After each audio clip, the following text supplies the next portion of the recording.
Okay, guys, we're back for the filling. Okay, so what I have here, you can play with what you have. This is such a beautiful recipe to really be creative, and I had some beautiful nectarine that my friend Roman got me. They're really spectacular, and I really wanted to make a beautiful, rich dessert. So what I have here, I have 2 small nectarines that I'm just gonna chop bite size. Actually, you don't have to. You can also you can cut as you want. I have some raspberries. I have some cherries and a handful of blueberries. I love how raspberries bake, but I really wanted to make this special with nectarine. I have a small sprig of rosemary. I have some lavender honey, but you can use any honey that you want. This is a beautiful honey that I buy from Heavenly Honey in Ohio. It's really one of the best honey I've ever had. It's fantastic. The subtle lavender, it's beautiful. I'm gonna use a tiny bit of lavender flowers. I'm gonna chop it together with the rosemary. And what else? I have some vanilla extract. And as a thickening, because this needs some thickening, I'm gonna use just a tablespoon or so of almond flour. Now, this is such a free, open recipe. The filling can be really whatever you want. You can make it only berries. You can actually make a custard for it. You can make a beautiful crema pasticcera, Italian cream with eggs and milk and flour. It's just a basic Italian pastry cream. You can, what can you do? You can make it with chocolate. You can make it with almond and nuts. You can really play with it with hazelnut. You can use hazelnut flour, and if you use hazelnut flour, then you can do hazelnut and chocolate. You have a beautiful base. Now, here's my berries. I'm going to add some vanilla extract. And then I always forget to take everything. I'm gonna mix it.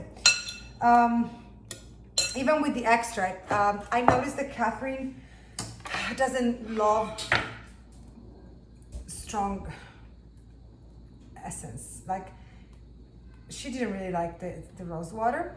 So I want to keep it simple. Just adding some lavender. But you can add rose water with peaches, is beautiful. I'm just going to add just a hint of lavender because I don't want it to be overpowering. And when I use the dried flowers, can you see? Yeah, when I use the dried flowers, it's very intense. It's a very intense flavor. By chopping it very finely, is going to release the essence without then finding the very unpleasant, not uncomfortable. You guys, this English thing. The very unpleasant, flower of lavender in your mouth. So you don't have to add rosemary. I really love to bake with, especially when I have honey and lavender. I think the rosemary is just a beautiful addition. So you chop finally the rosemary. You can also add thyme if you want. If you want a stronger rosemary flavor, by all means, you can skip the lavender. It smells fantastic. I love it. Add it. I'm going to add just a tiny bit of almond flour. Enjoy the honey. I'm going to actually add the juice of kind of half a lemon. I love to keep that tartness, especially. I don't want this. Okay, I sound like a broken record. I don't want this to be too sweet. And Ben will tell you when we taste it together that it's not sweet enough. But I'm making this so that Ben can have it with vanilla ice cream or whatever ice cream. A nice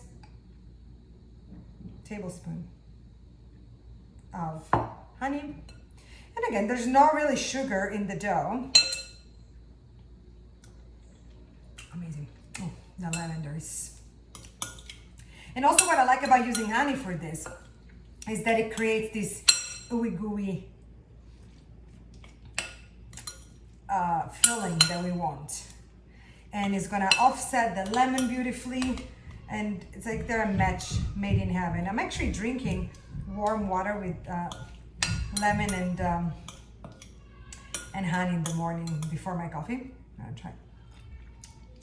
I think, oh, the lavender was just perfect. I find it quite sweet. Again, we will have different answer on this. So we set it aside. This go. It's going to bake. This pie is going to bake 20-25 minutes at 400.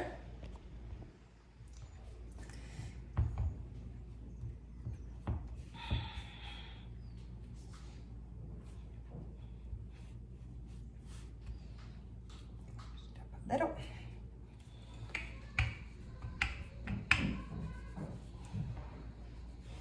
What I love about making a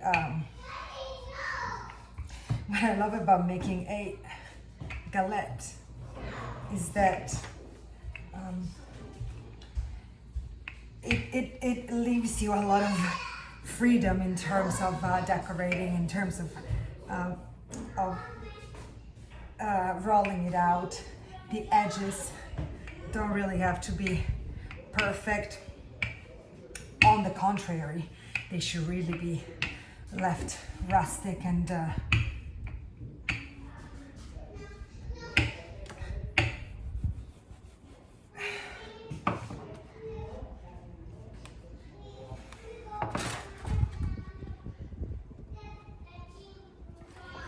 Catherine is going through quite a phase. She's having a little regression. She wants to be a little baby, and you know, she never wanted a pacifier when she was little. She never used it, and today she wanted a pacifier.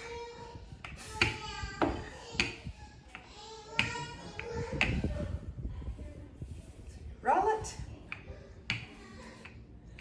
Okay guys, so I rolled it out a little bit longer.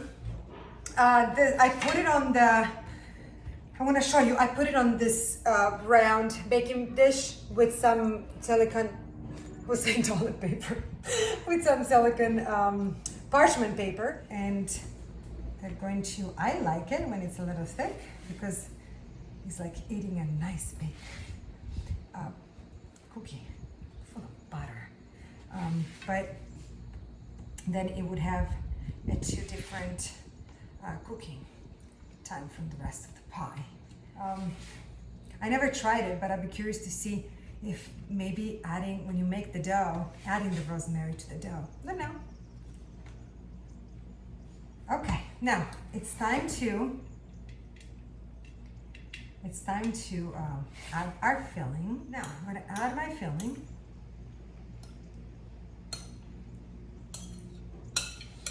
The color is going to be so beautiful.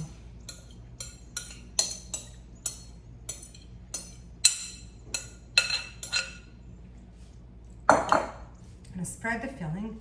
I like to spread it and then call it back to the center. To spread it so that everything becomes juicy and touched by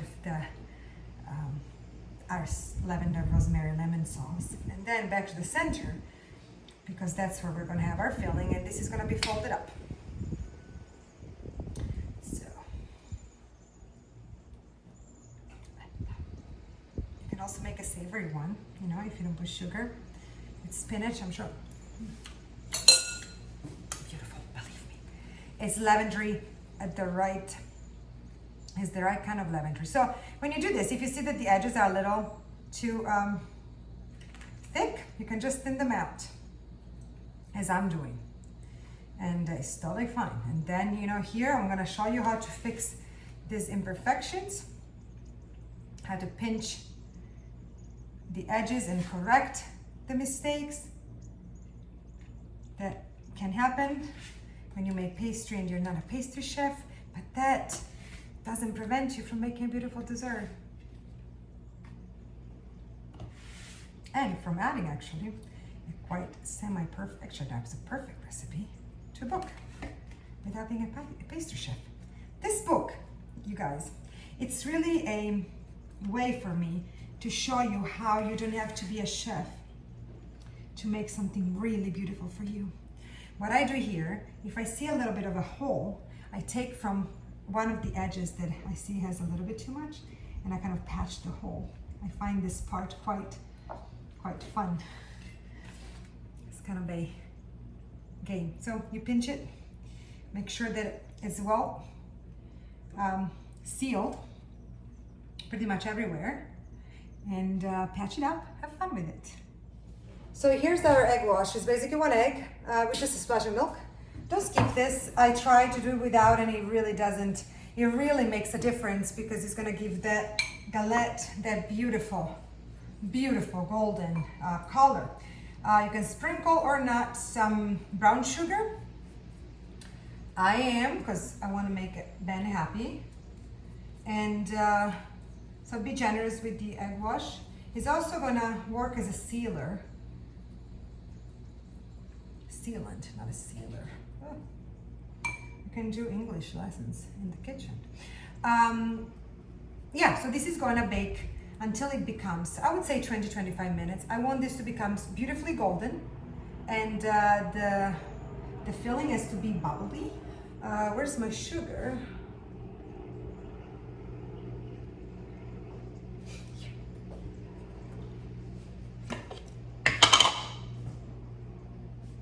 $400.